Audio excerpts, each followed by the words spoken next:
देश में विपक्ष कमजोर कभी नहीं है, न हो सकता है, क्योंकि 60% जनता हमेशा व्यवस्था से नाखुश है या व्यवस्था से उसको शिकायतें हैं या उससे बेहतर एक्सपेक्टेशन है। तो विपक्ष तो होता ही होता है, डिपेंड ये करता है कि जो विपक्षी पार्टियां हैं, फॉर्मेशन है, उसको कितना वो कैपिटलाइज कर पा रही हैं, कितना गैल्वेनाइज कर पा रही है। तो विपक्ष आपको दिखेगा, वो विपक्ष शुरुआती दिनों में कम से कम अगर पार्टियों के फॉर्म में न दिखे तो आपको जनता की ओर से दिखेगा। फिर मैं आपको आंकड़े बता देता हूं। पहले जो 14 से 19 का जो टर्म था मोदी जी का, संख्या 2019 से 24 के मुकाबले कम थी, लेकिन एक सिग्निफिकेंट पब्लिक प्रोटेस्ट एक ही हुआ, वो लैंड एक्विजिशन बिल पर हुआ था। और इसकी चर्चा इतनी चैटर नहीं होती है, लेकिन वो फेसलेस था, पब्लिक का प्रोटेस्ट था और सरकार को 4 बार अध्यादेश सरकार ने रिन्यू किया, लेकिन अल्टीमेटली सरकार को बैक ट्रैक करना पड़ा। पूरे 5 साल में एक public agitation on record of significance.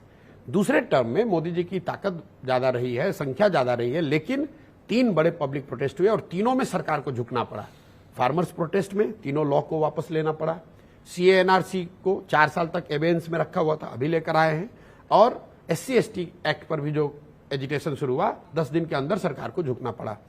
तो already 3 times increase in the second term.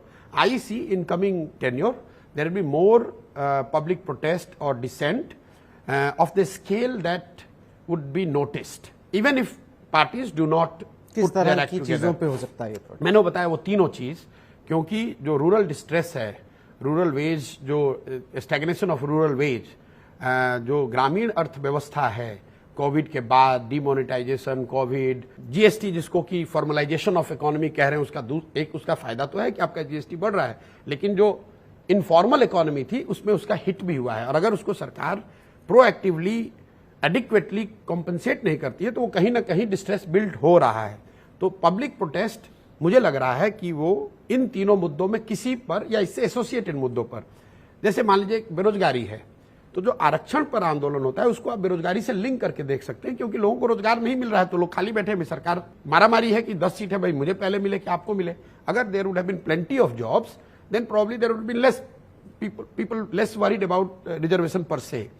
तो मुझे लगता है कि ये तीनों मुद्दे सरकार के लिए हेडेक बने रहेंगे और इसको लेकर पब्लिक प्रोटेस्ट आपको देखने को मिल सकता है। जहां तक आपने कहा कि विपक्षी पार्टियों का भविष्य, if Congress willing and able to change the status quo in their leadership, in their approach, I think they would have a very good chance going forward, because 15 साल की एंटी इनकम्बेंसी हो गई होगी। जब आप कह रहे हो कि लीडरशिप बदलने की जरूरत है, स्टेटस को बदलने की मैं जरूरत है, लीडरशिप बदलने की सिर्फ बात नहीं कर रहा हूँ, एक तो माइंड सेट है। देखिए, आप जो कांग्रेस को या राजनीतिक पार्टियों को करीब से देख रहे हैं, वो ये बताएंगे कि बाई एंड लार्ज कुछ चेहरे बदल सकते हैं, अहमद पटेल की जगह वेणुगोपाल आ गए होंगे, लेकिन जो कांग्रेस के फंक्शनिंग का जो तरीका है, डिसीजन मेकिंग है, वो बाई एंड लार्ज 14 और 24 में बिल्कुल बदला नहीं है, बिल्कुल नहीं बदला है।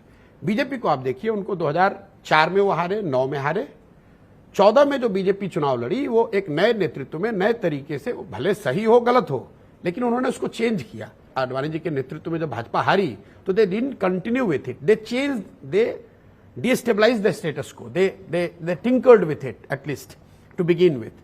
तो मुझे लग रहा है कि कांग्रेस को जब स्टेटस को से हटना होगा, वो लीडरशिप में है, उनके काम करने के तरीके में है, पब्लिक आउटरीच में है, हर चीज में। स्टेटस को से अगर नहीं हटेंगे तो सिर्फ आप चाहे किसी ए को बनाइए, बी को बनाइए, उससे कोई फर्क नहीं पड़ने वाला। लेकिन if they do that, they would put a formidable challenge, they could put formidable challenge to Modi ji. Leadership की because you have to see in conjunction with internal weakness of BJP, which I have been telling. मतलब लोग पूछते रहते हैं BJP की क्या कमजोरी है, तो इन 10-12 सालों में जो बीजेपी की एक कमजोरी जो बढ़ती ही जा रही है एक तरीके से, जो कि उनकी सबसे बड़ी ताकत है, the over dependence of Narendra Modi. तो जैसे कांग्रेस की हालत थी, एक समय आया कि इंदिरा जी पे उनकी डिपेंडेंस इतनी हो गई कि जिस दिन इंदिरा जी थोड़ी अनपॉपुलर हुई तो सेकेंड लाइन कुछ बचा नहीं। मुझे लग रहा है कि बीजेपी भी उस दिशा में बढ़ गई है, जहां पर कि उनकी पूरी डिपेंडेंस जो है वो मोदी जी की पॉपुलैरिटी पर है। अगर वो थोड़ा सा हिला, as we go along, his popularity, his ability to transfer vote, his ability to fetch vote for at every level, be from panchayat to assembly to Lok Sabha, will be affected, and data is already suggesting that it is already getting affected. मुझे लगता है कि वो दिक्कत आएगी।